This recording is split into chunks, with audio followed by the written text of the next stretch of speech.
दोस्तों, इसराइल ने गजा पर बमबारी भले ही वक्फे से रोकी हो, हालांकि होना तो चाहिए था कि लगातार वो बमबारी रोक दे, चूंकि सीजफायर लागू है और कुछ ऐसे वाकयात छिटपुट होने चाहिए थे। लेकिन ऐसा लग रहा है जितनी बार खिलाफ वर्जी इसराइल की तरफ हो चुकी है जंग बंदी की, कि ऐसा लग रहा है कि जंग बंदी नहीं है, बल्कि कभी कभी जंग रुक जा रही है, कभी कभी जो है हमले रुक जा रहे हैं। लेकिन इसी बीच एक बड़ी खबर आपको देते रहे, यमन, जी हां, वही यमन जहां के हौसियों ने इसराइल के नाक पे दम कर रखा था। ठीक है कि यमन की ताकत इसराइल की ताकत की जैसी नहीं है, लेकिन जो यमन के लोगों का जज्बा है, जो ईमानियात का जज्बा है, जो हक के साथ खड़े रहने का जज्बा है, उसमें इसराइल से वो 10 गुना ज्यादा है। जो मजलूमों और बेबसों का साथ देने का जज्बा है, जो जालिमों का हाथ पकड़ने का जज्बा है, उसमें वो इसराइल से 10 गुना से भी ज्यादा है। अब एक खबर आ रही है कि यमन की जो तहरीक अंसारुल्लाह के कायद हैं अब्दुल मलिक हौसी, जो उनके लीडर हैं अब्दुल मलिक अल हौसी, कौन है ये यमन की जो तहरीक अंसारुल्लाह नाम की एक तहरीक है वहां पर, तो अंसारुल्लाह तहरीक के कायद अब्दुल मलिक अल हौसी, जिनका यमन के एक बड़े एरिया पर कब्जा है, यानी कि वहां पर उनकी वो काबिज है के लिए, या वहां पर उनकी हुक्मरानी है।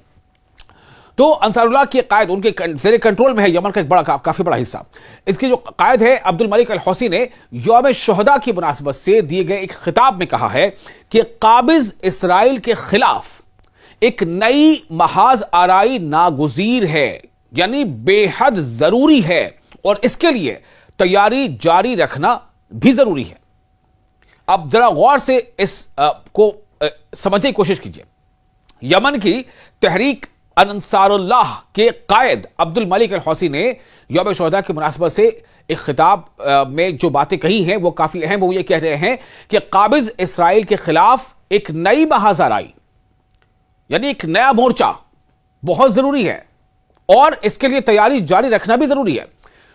दरअसल जिस तरह से हर कुछ अरसे के बाद इसराइल की तरफ से इस तरह की कार्रवाई होती रहती है, और जो मुबस्सिरीन कहते आ रहे हैं कि इसराइल ऐसे ही हर बार कुछ ना कुछ बहाने से वो इस तरह की चीजें होती हैं, और वो हर बार फलस्तीन के एक बड़े हिस्से पे फिर से वो काबिज हो जाता है, थोड़ा सा हटता है लेकिन फिर बड़े हिस्से पे काबिज हो जाता है।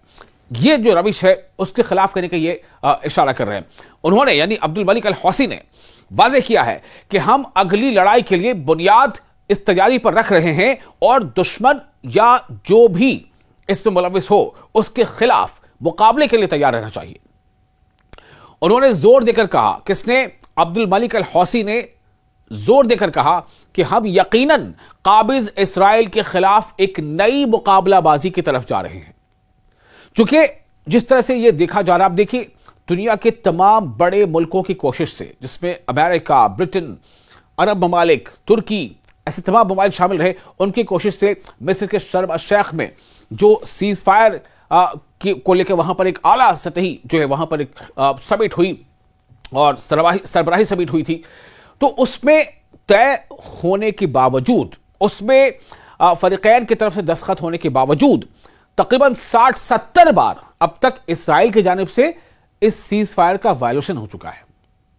यानी इस सीज फायर को लागू हुए अभी 60-70 दिन हुए नहीं है, लेकिन इसकी खिलाफवर्जी 60-70 दफा हो चुकी है, और खासतौर से अलग अलग हिकमत अमली के साथ सीधी तौर पर कई बार इसराइली फौजी उसमें शामिल नहीं भी होते।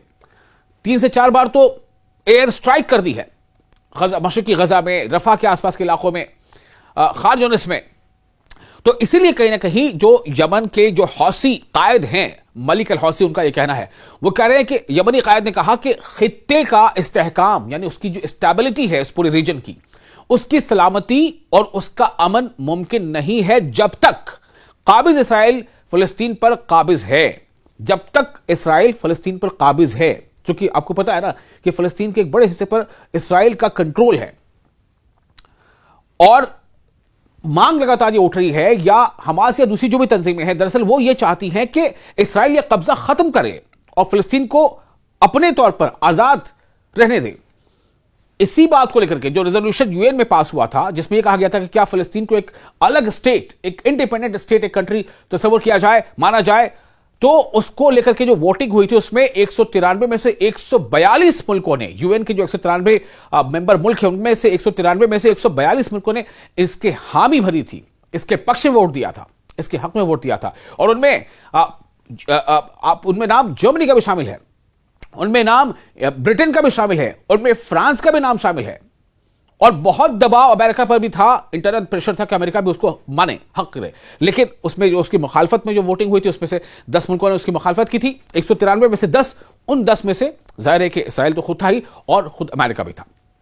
तो इसीलिए कहीं ना कहीं ये बात कही जा रही है कि जब तक, उनका कहना है अब्दुल मलिक अल हौसी का, कि इस पूरे खित्ते में अमन कायम तब तक नहीं हो सकता जब तक इसराइल पूरी तरह से फिलिस्तीनी कब्जे को खत्म कर दे। ठीक है ना? जब तक इसराइल फिलिस्तीन पर कब्जे को खत्म नहीं करता तब तक इस खित्ते में अमन सलामती वो मुमकिन नहीं है। उन्होंने कहा है कि हमारी उम्मत के खिलाफ सेहूनी साजिशों को अमली तौर पर आगे बढ़ा रहा है कौन? ये इसराइल ऐसा कर रहा है। अब्दुल मलिक अल हौसी का ऐसा कहना है। उन्होंने मजीद कहा कि काबिज इसराइल गजा में जंग बंदी की खिलाफ वर्जी जारी रखे हुए कत्ल और मुहासरा कर रहा है। दरवाजा जो है यानी कि रफा बंद कर दिया, जो रफा के पास जो एंट्री है, रफा के पास जो एंट्री है उसको उसने बंद कर रखा है। जब मर्जी हुई थोड़ा खोला। यहां तक कि जो ह्यूमैनिटेरियन एड लिए हुए जो ट्रक्स जो गजा में एंटर होना चाहते हैं उनकी तादाद भी बहुत ज्यादा नहीं बढ़ी है, बहुत मामूली बढ़ी है। जबकि यूएन की एजेंसी कई बार कह चुकी है कि अभी भी हजारों गजा के बच्चे भूखे सोने पर मजबूर हैं, अभी भी ताहाल की यह बात है। ऐसे में ह्यूमैनिटेरियन एड्स के साथ वाले जो ट्रक्स हैं, अलग अलग एनजीओज के, खुद यूएन की एजेंसीज के, अलग अलग मुल्कों के, उन्हें पूरी तरह से गजा के अंदर जाने की इजाजत इसराइल जो है नहीं दे रहा, रोक रहा है। तो इसको ये कहा, ये इस पर उनका इशारा है कि जो रफा के जो एंट्रेंस है उसको बंद कर रखा है और इमदाद रोक रहा है। अब्दुल मलिक अल हौसी ने कैदियों के मामले पर भी बात की और कहा कि काबिज दुश्मन की उनके खिलाफ रवा रखी गई वहशियाना हरकत अभी भी जारी हैं और मुर्दा अजसाम यानी जो डेड बॉडीज हैं, मुर्दा अजसाम, जिस्म का प्लूरल अजसाम, मुर्दा अजसाम ने बाज कैदियों पर किए गए तशद्दुद की मुहीब तस्वीर पेश की है। यानी जो इसराइल ने जो डेड बॉडीज हमास को या फिलिस्तीन को के हवाले की हैं, उन डेड बॉडीज को जो तय हुआ था कि हमास भी जो है उन हॉस्टेजेस की डेड बॉडीज को जिनकी मौत हो गई है इसराइल को वापस करेगा। उसके बदले में फिलिस्तीनी जेलों में बंद जो फिलिस्तीनी हैं, जो गजा के लोग हैं, उनकी जो डेड बॉडीज हैं उनको भी जो है इसराइल वापस करेगा। तो जिस तरह की उसकी जो हैयत देखने को मिली है और जिस हाल में उसने वापस किया है इसराइल ने फिलिस्तीनी की डेड बॉडीज को, वो काफी रोंगटे खड़ी कर देती है और ये एहसास कराती है कि किस तरह उन लोगों के साथ टॉर्चर हुआ है। तो उन्होंने कहा कि उन्होंने दुश्मन को इंतहाई खूनी और खतरनाक करार दिया, अब्दुल मलिक हौसी ने, और इसकी नजरियाती बुनियाद को इंतहाई खतरनाक बताया।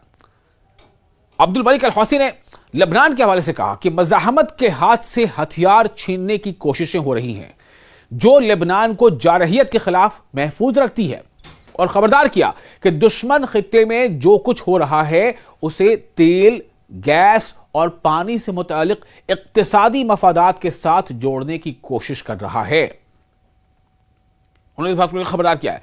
उन्होंने अपना खिताब इन अल्फाज के साथ खत्म किया कि हम एक ऐसे उम्मत हैं, हम एक ऐसी उम्मत हैं जिसे निशाना बनाया जा रहा है, चाहे हम पसंद करें या ना करें, और हमें इसके खिलाफ सिर्फ जिहाद ही बचा सकता है। यह अब्दुल मलिक अल हौसी का कहना है। उनका क्या कहना है? उनका यह कहना है कि हम एक ऐसी उम्मत हैं जिसे निशाना बनाया जा रहा है, चाहे हम पसंद करें या ना करें, और हमें इसके खिलाफ सिर्फ जिहाद ही बचा सकता है, न कि खौफ व सरेंडर। यानी खौफ और सरेंडर हमें नहीं बचा सकता। यानी वो इशारा कर रहे हैं कि जो लेबनान में कोशिशें हो रही हैं कि डिजार्म किया जाए, जो गजा में कोशिशें हो रही हैं कि फिलिस्तीनी जो हमास के जो लोग हैं उन्हें डिजार्म किया जाए, हथियार डलवाए जाए, उनका कहना है कि ये हमें नुकसान पहुंचाएगा और दुश्मन हमें और ज्यादा आगे जाकर परेशान कर सकता है। हमें अपने तहफ़्फ़ुज़ के लिए यह जरूरी है कि हमारी अपनी सिक्योरिटी हो। यह अब्दुल मलिक अल हौसी का कहना है। अब इस बयान का क्या आगे मतलब निकल सकता है, इस बयान पर क्या रिएक्शन इसराइल का देखने सुनने को आ सकता है, या इस बयान के बाद खुद ये तमाम जो ममालिक हैं, सीरिया, लेबनान, फिलिस्तीन या आसपास के और दूसरे ममालिक, उर्दन, इनके जो सरबराह हैं वो क्या बयान देते हैं, वो इससे कितने मुत्तफिक हैं या नहीं है, क्या उनके रद्दमल आते हैं, इस पर हमारी नजर रहेगी। और इस खित्ते से जुड़ी तमाम ऐसी खबरें हम आप तक पहुंचाते रहेंगे। आप देख रहे हैं न्यूज़ 18 का सोशल मीडिया प्लेटफॉर्म। आप अपनी राय हमें कमेंट बॉक्स में शेयर कर सकते हैं।